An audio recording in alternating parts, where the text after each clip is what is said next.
The other part of sales, right, is the A.B.C of sales, right? I was taught this very early on in my career, right? And it's always be connecting. You are listening to The Deal Breakdown with Derek Shebby, where we spotlight the best deals out there in B2B sales, from the open all the way to the close.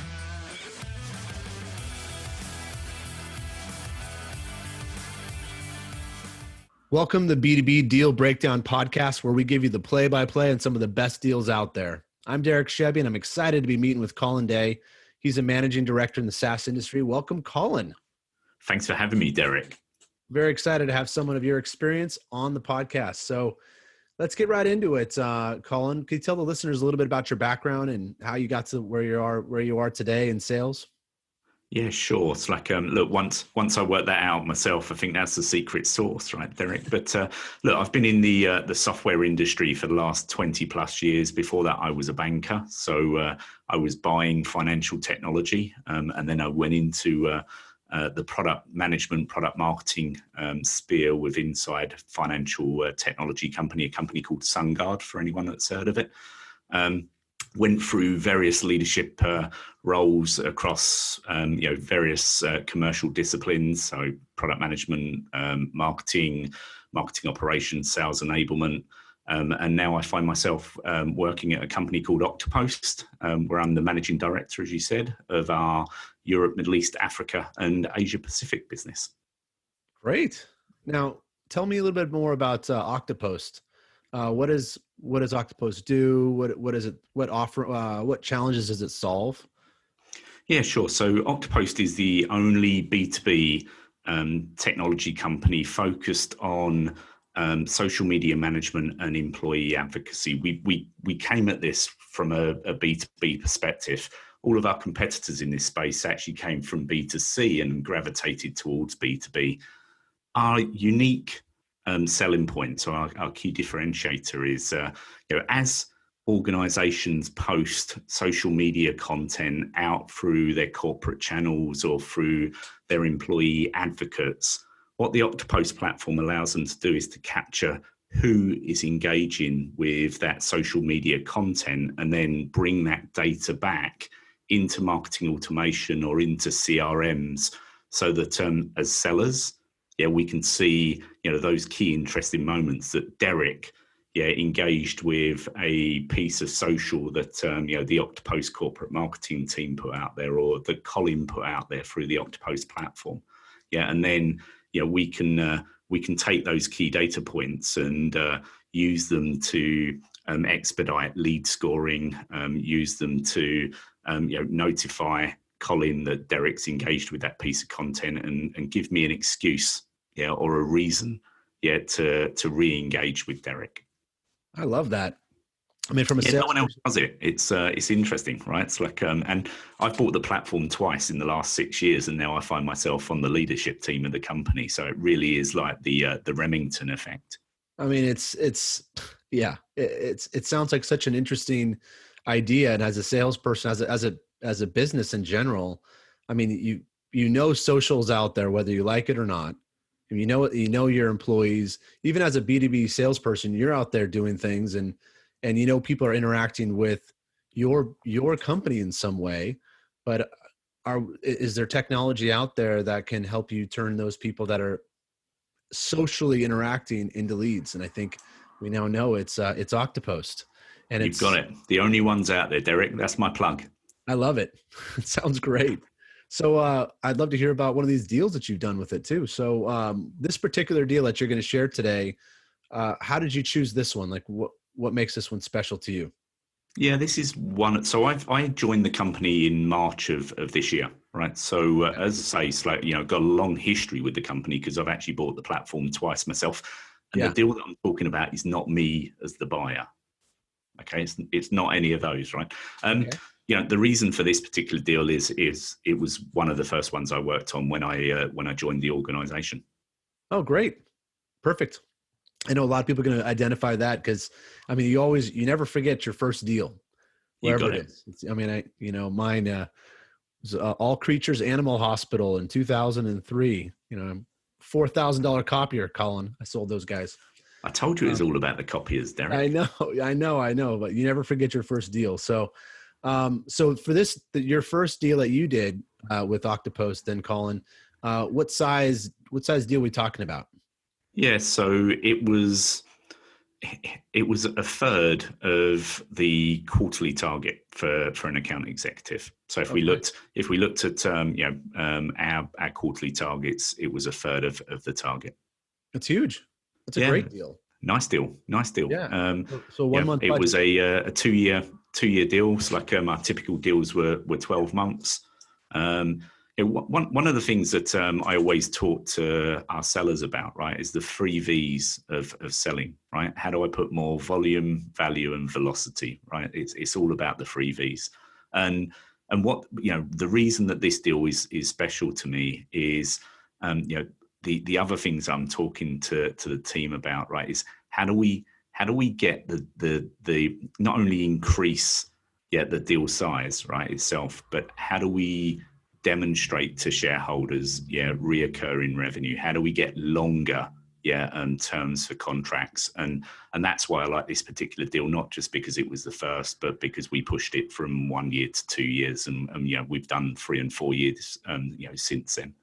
That's great. So was that the first deal that was multi-year as well? First deal on my watch at the organization that was multi-year. Yeah. That's great. Yeah, Wow. no, so it's special. It holds a special place in my heart, Yeah. if that's the right Yeah, side. and your first deal comes in. That's when you know you're in the right. You believe in the product, you believe in what it does for companies, and because you did it twice yourself as on the other side, but now you come in and you're a natural at it. Sounds like. Yeah, and the interesting thing with this one, right, was it was we typically sell to senior leadership with inside the marketing organization, right? And March of this year, the whole world turned Oh upside yeah. down, right? It's like Right.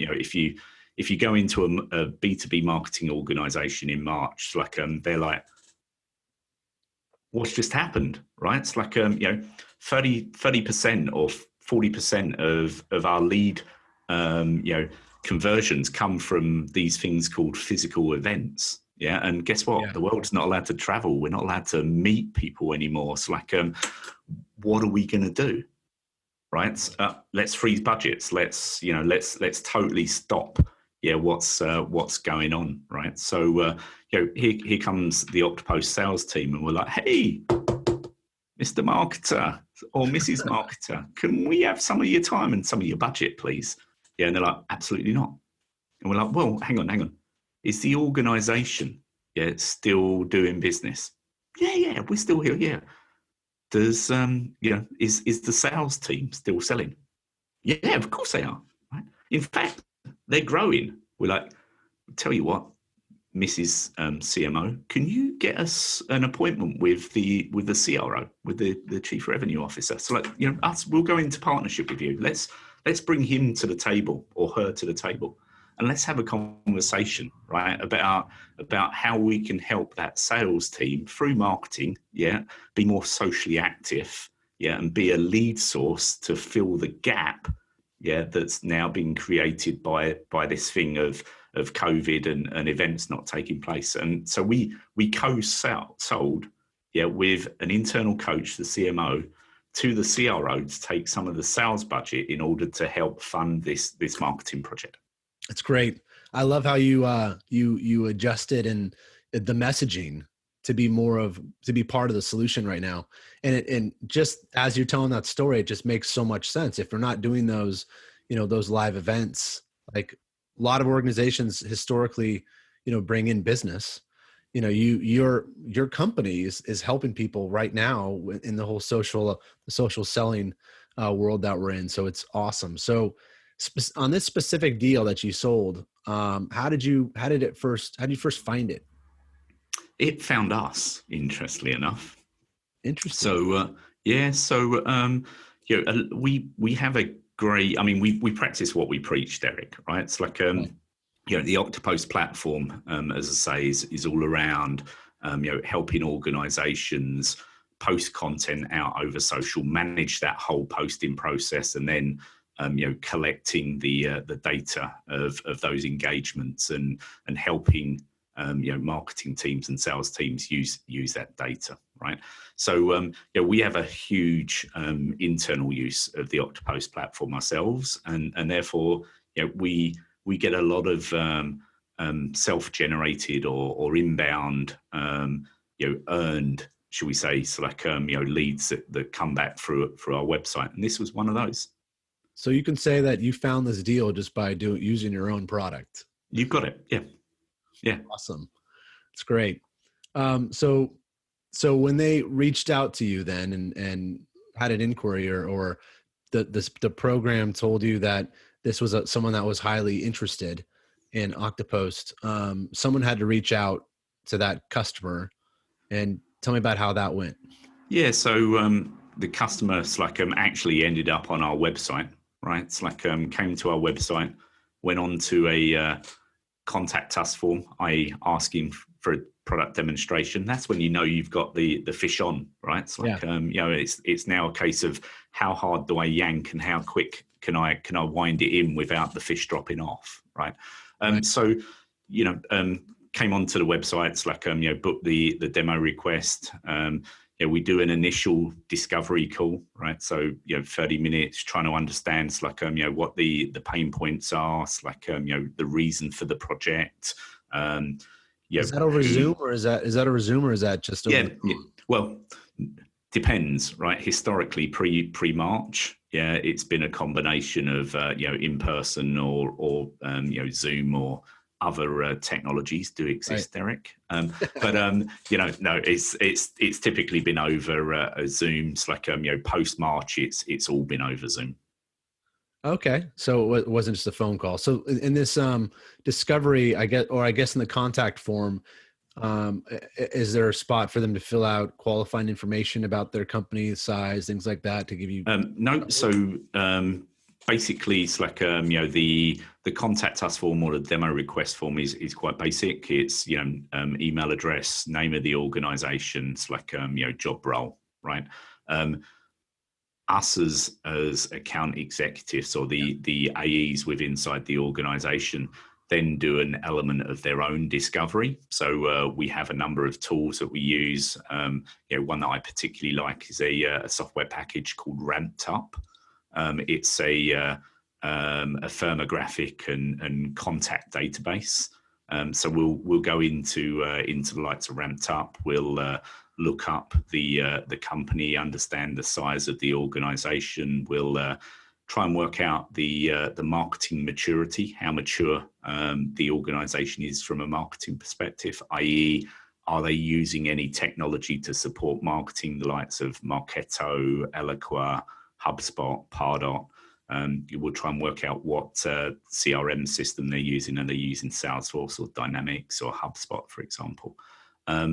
And then we'll look to see whether they fit inside our ideal target demographic, and that could be based on geography. It would be based on the size of the organization, i.e. minimum number of employees being 200, and then it's the maturity of the organization from a marketing perspective. Nice. So you're doing this one was straight in our sweet spot. I mean, it's if we looked at the size of this organization, it was just south of 1,000 employees. They had operations in multiple locations around the world. The team that we were dealing with here was actually based out of the UK, which is, as you can tell by my accent, it's where it's where I originate from. It's not necessarily where I am now, but it certainly is. I'm based just outside London. Nice.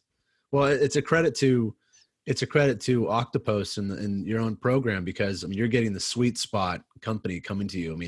There's a lot of different size organizations, and the goal is to get the right ones to come to you, and fantastic. So, well, sometimes it's about getting the whale as well, right? Though, yeah. Derek, look, don't get me wrong. There's not a million whales out there, right? It's it's certainly not swimming around the oceans these days because we've overfished them. But same from a business perspective, right? It's the huge killer organization, right? The thing that's going to make this one certainly helped make the quarter, right? But the thing that's going to make the year with one deal, they come along every blue moon, right?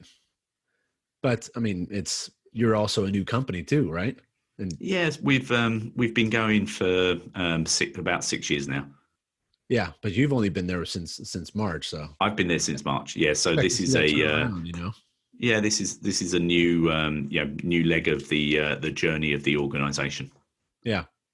Well, great. So you did your team did your own qualifying before contacting them, and then when you talked to them and found you had that first discovery meeting, uh, what sort of challenges did you find from the customer when you guys met, when you actually had that discovery meeting? Yeah, so budget is always an issue, right? It's like I think everyone starts off with tell us your price, right? It's like, why am I going to tell you my price when I don't even know what it is like you Yeah. need, right? It's like the biggest challenge for this particular organization was they they were quite young themselves, right? It's like they've been going about a similar time to Octopost, right? It's like obviously it's like a decent size, as I say. It's like from an organisation perspective, and Yeah. also very well funded, right? The biggest challenge we had was that marketing didn't really have a budget, right? It's like the budget was owned by the CFO. And was released by the CFO based upon the CMO seeing value in any initiative that he was going to fund.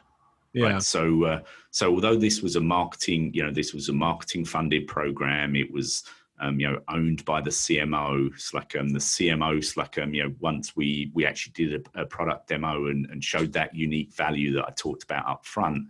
As soon as you show that in the platform, that really is the light bulb moment, right? Because there is truly no one else out there that does it, right? So as Yeah. soon as people see that, it's like you've got them hooked, which is why we want to drive so many people to go and request a demo, right? And then we filter out at that stage. But key issues for them were budget. It was brand awareness in the marketplace. That's one of the things they were trying to solve. And it was how do they fill the lead void that have been generated by the fact that 40% of their leads traditionally came from in-person events. Yeah. Interesting. So in that discovery meeting, like you said, you also do a demo too, though. Sort of.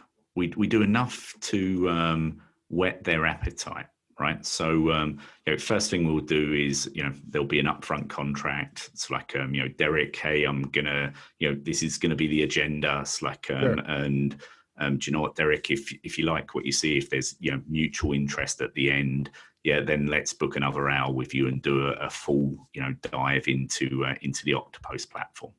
Yes, but post that, it's like the rest of the time from a discovery perspective, we may fire up the application for a couple of minutes, but it's literally it's like here Just it is. teaser.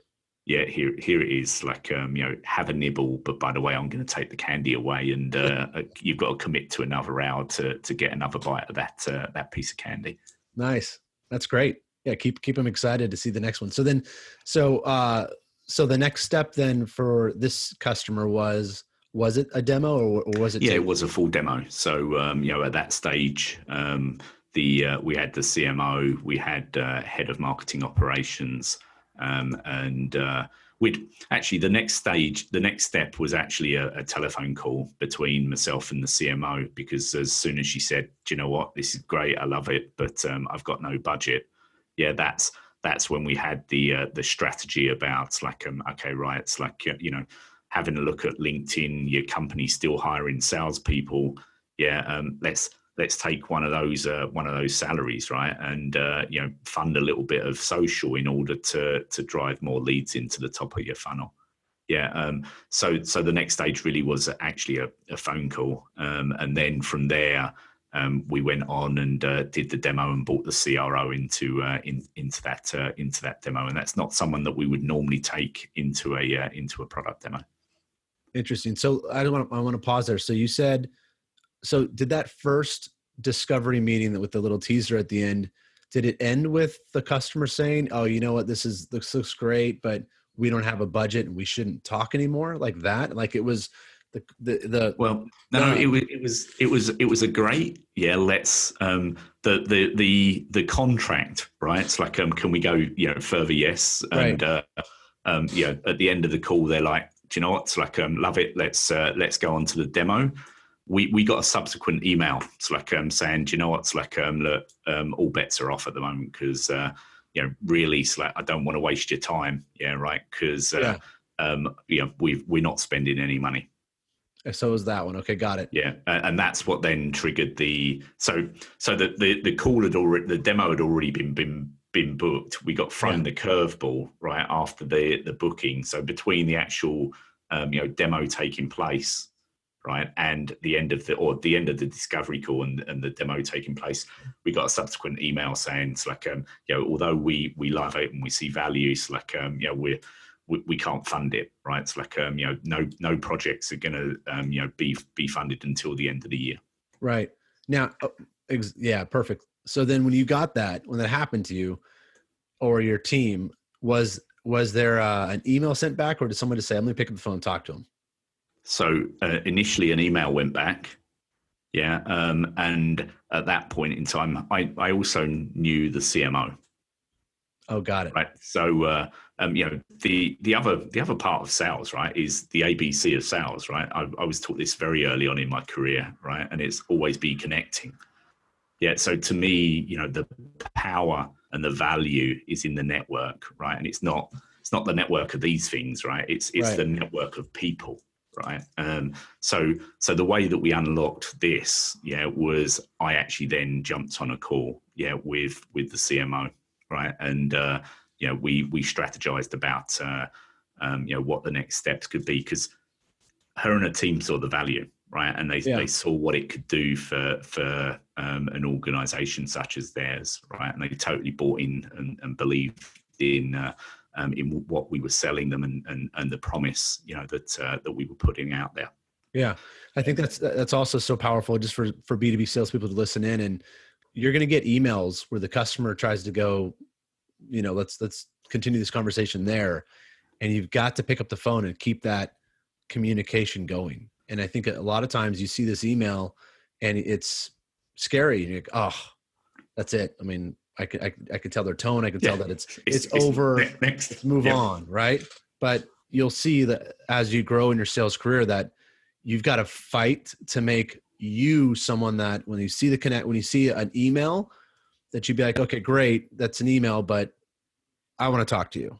Right. And can communicate as much as possible. So that's great. Yeah, I learned from some great, I worked with some great sales leaders across my time at SunGard, right? It's like, if you look at the last CRO, he's actually still at FIS, which is the business that acquired SunGard. A guy by the name of Jim Nevey came out of ADP, right? And Jim would always, when you're sitting there, it's like taking a lecture from someone, and it's probably not a lecture. So Jim, I'm doing you a disservice, right? But he would always say, guys and girls, the salesperson's job does not start until the customer says no, right? Otherwise, do you know what am I paying for you for, right? It's like anyone, if it's just take an order, anyone can come and do it, right? It's like, so it's not until you get those objections or the physical no that the real legwork and the real hard work of sales really kicks in. Right. It's great. And it's easy for me to say coming from product, right? Yeah, real easy. But you've been doing on the sales side long enough to know. You've got it. Well. You've got it. So then you talked to the CMO, you put together a strategy. What was the next step from there? We actually moved to the demo. So we went to the demo. We bought the CRO in. Off the back of that, the CRO could see where the CMO's head was at, and together they went hand in hand to the CFO, right, and said, you know what, please unlock the purse strings, right? We've got to go and buy this solution to help us in this time. That's great. Now, at the end of the demo, at the end of this demo, did you present the proposal at that point? So historically, yes. Currently, no. So historically, it was a case of, yep, hey, you like it? Let me give you a formal quote. It's like we're now at the quote stage. We've gone from evaluation. Right. We're now quoting, right? Right. Um, um, and if you looked at our deal flow and you looked at our pipe, a lot of stuff sat for a very, very long time in quote because of that, right? It's like they're not ready for a quote yet. What they want is they want an estimate of a price, right? It's like because they've now got to go in and it's like get that funding, right? So Right. now we actually don't put out a formal quote post post the demo or immediately after the demo. What we do is we'll give an estimation based upon what we know at that point in time. Yeah, because to me they're still really evaluating, right? And Sure. then the negotiation will go on, and then we'll put out. It's almost as if it's the final quote ready for someone to sign or for their legal to review the T's and C's.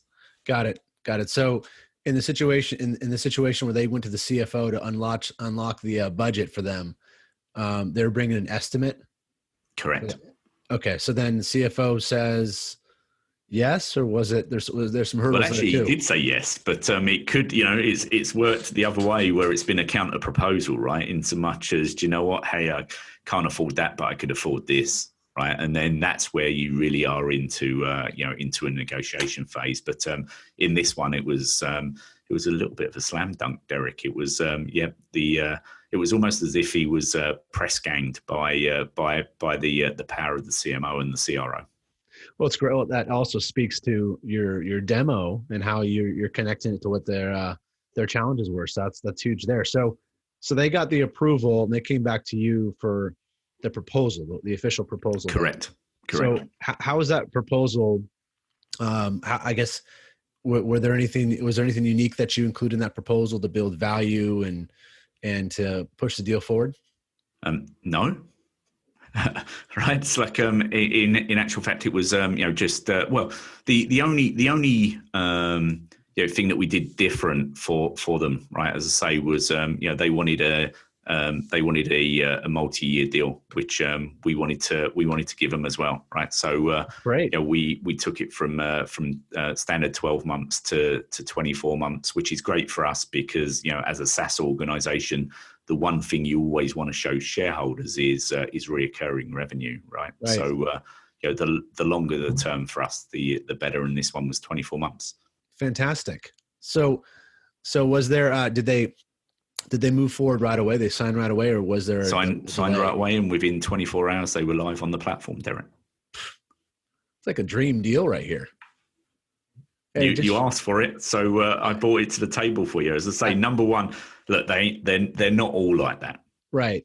It's like not all like that whatsoever. But the one thing I've noticed, right, is if you look at if you don't ask, you don't get, right? It's like but as sellers, sometimes we're afraid to ask because we don't want the no. Right. Yeah. So, for us to ask for a 24-month deal, they actually wanted it. Yeah, they didn't want a 12-month deal. They wanted a 24-month deal. It was them that actually asked us, but we would never have historically asked them of, hey, can I give you? What we now do is we actually now put out, when we do our estimates, we actually give them free estimates, right? We give them an estimate for a 12, an estimate for a 24, and an estimate for a 36. That's great. It makes more sense. I mean, you put it out there, you make it standard practice to show that with the sales team, and you'll get more of what you want. You got it. So I mean, same with if we talk about the value, right? It's like average deal value.